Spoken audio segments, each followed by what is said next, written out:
अगर आप भी चाहते हैं प्रेमी फिल्म से हिट का ऑडियो वीडियो आप तक पहुंचे तो हमारे चैनल को सब्सक्राइब करें और बेल आइकन को दबाना ना भूलें।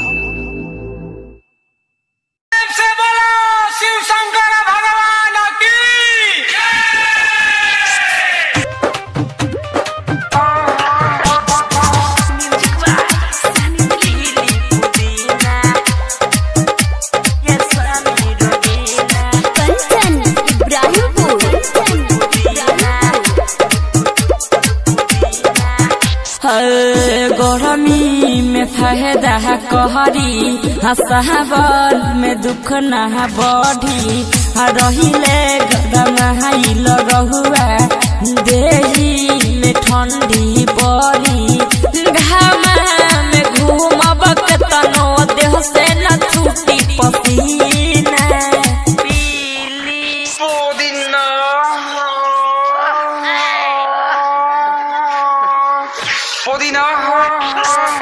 पीली पुदीना पीली पुदीना पीली पुदीना ये स्वामी रोजीना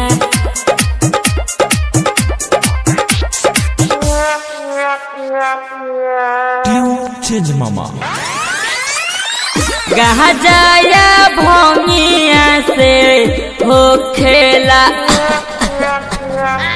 देवी ये क्या गा रही हो?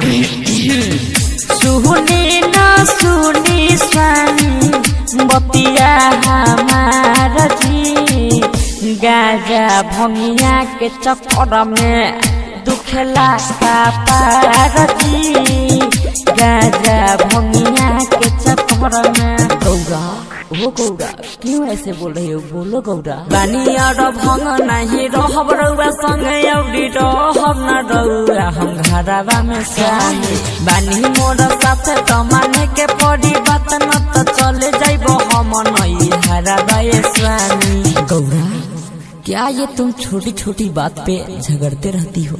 अरे और सुनिएगा दिमाग फेल हो जाएगा। ठीक है तो सुनाइए।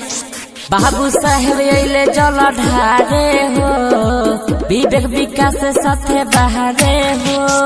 बाबू साहेब अइले जल ढारे हो सोनी दिलीप साथे बहारे हो जाई भेदी दर सोन मन होई पड़सन जी गावता भजन जी होके मगन जी गावता भजन जी होके मगन जी गावता भजन जी। पुदीना